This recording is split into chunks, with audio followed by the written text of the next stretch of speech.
In this video, I will show how to insert underline in PowerPoint. Select your text, press Ctrl U. So this way you can add single underline. To add double underline, select your text,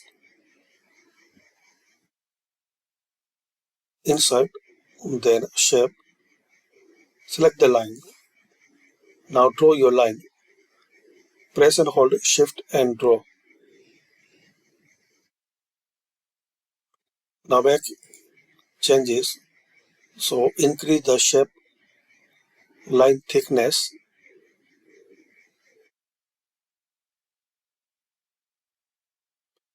and change the color.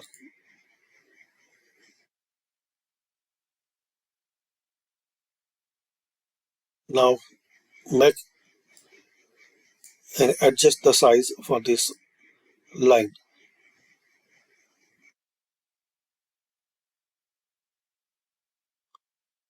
Adjust the space between two lines.